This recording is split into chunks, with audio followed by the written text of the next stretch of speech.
भगवान विष्णु के अवतार। उससे पहले आपको बताते हैं कि टीम रघुकुल का नाम केवल एक परंपरा को याद दिलाने के लिए नहीं रखा गया है, बल्कि यह इस बात का प्रतीक है कि संस्कार, संस्कृति, सिद्धांत एवं आदर्शों को अपने परिवार और समाज में हमें कैसे चरितार्थ करना चाहिए।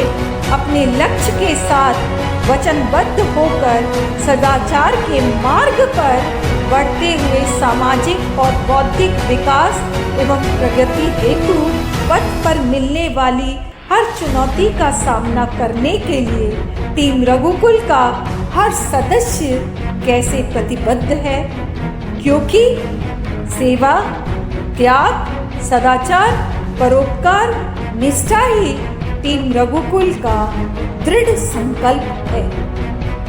तो आइए चलते हैं उस संरचना की ओर जिसमें भगवान विष्णु की जिन लीलाओं का वर्णन किया गया है वह सनातन धर्म की सर्वाधिक उत्कृष्ट धार्मिक कड़ी है, जो टीम रघुकुल के नाम की व्याख्या तो करती ही है, साथ ही उसके आंतरिक मूल्यों की महिमा को भी दर्शाती है।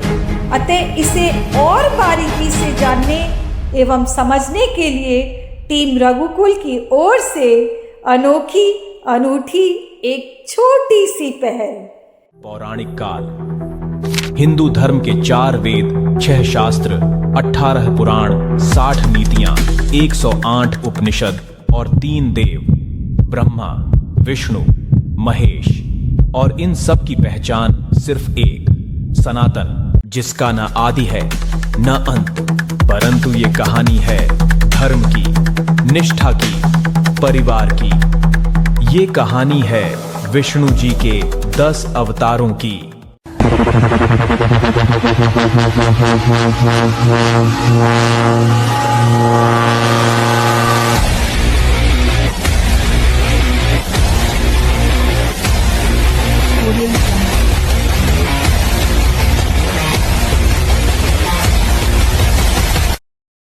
प्राचीन काल में जब ब्रह्मांड अपने चक्रात्मक मार्ग पर आगे बढ़ रहा था, तब देवताओं की शक्ति और प्रभाव क्षीण होने लगे। असुर अपनी अडिग शक्ति के साथ और अधिक प्रबल हो गए। समाधान की तलाश में देवता भगवान विष्णु के पास मार्गदर्शन के लिए पहुंचे। भगवान विष्णु ने अपनी अनंत बुद्धि से देवताओं को समुद्र मंथन करने की सलाह दी, जिससे अमृत प्राप्त हो सके। यह अमृत उनके शक्तियों को पुनः स्थापित करेगा और ब्रह्मांड में संतुलन सुनिश्चित करेगा। परंतु इतने विशाल समुद्र को मंथन करने के लिए अत्यधिक शक्ति की आवश्यकता थी। इसलिए देवताओं ने अनिच्छा से असुरों के साथ गठबंधन किया, ताकि मंथन के फल को साझा किया जा सके। सागर मंथन के लिए देवताओं और असुरों ने मंदराचल पर्वत को मथानी और वासुकी दिव्य नाग को रस्सी के रूप में उपयोग करने का निर्णय लिया। उन्होंने मंदराचल पर्वत को दूध के सागर के मध्य ले जाकर वासुकी को उसके चारों ओर लपेट दिया। परंतु जैसे ही उन्होंने मंथन आरंभ किया, पर्वत का भार अत्यधिक हो गया। मंदराचल पर्वत महासागर में डूबने लगा, जिससे देवताओं और दानवों के बीच का प्रयास और संघ संकट में पड़ गया। आसन्न आपदा को समझते हुए भगवान विष्णु ने पुनः हस्तक्षेप किया। उन्होंने अपने आप को कुर्मा के रूप में प्रकट किया, जो एक विशाल दिव्य कछुए का अवतार था। अपने नए रूप में विष्णु महासागर में गहरे उतरे और मंदराचल पर्वत को अपनी पीठ पर धारण किया।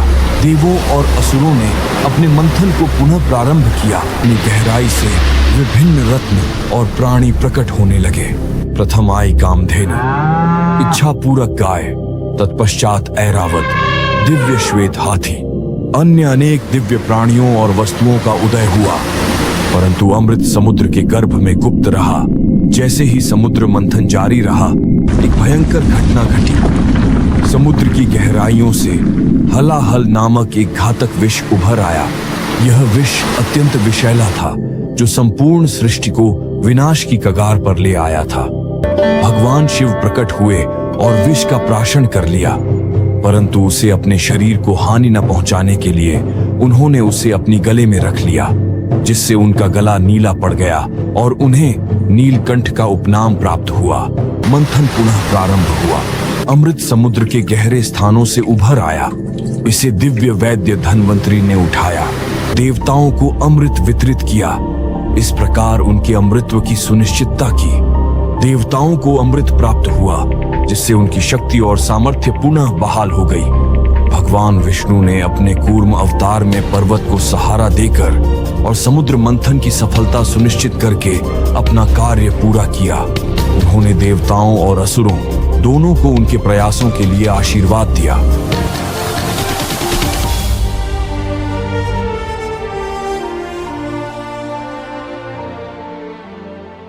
श्री माहेश्वरी समाज ने धर्म और संस्कृति के मूल्यों को सर्वोपरि रखकर कच्छप के समान पृथ्वी तत्व को सुदृढ़ बनाने में अपना भरपूर योगदान दिया। अपनी जिम्मेदारियों को भली भांति समझते हुए सकारात्मक सोच के साथ सेवाभावी कार्यों के साथ जीवन को आगे बढ़ाया।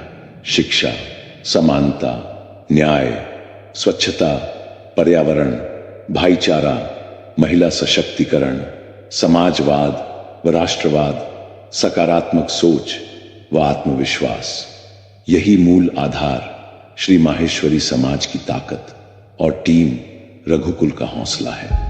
तो आपने देखा अद्भुत पौराणिक कथाओं के साथ समाज का आधुनिक चित्रण।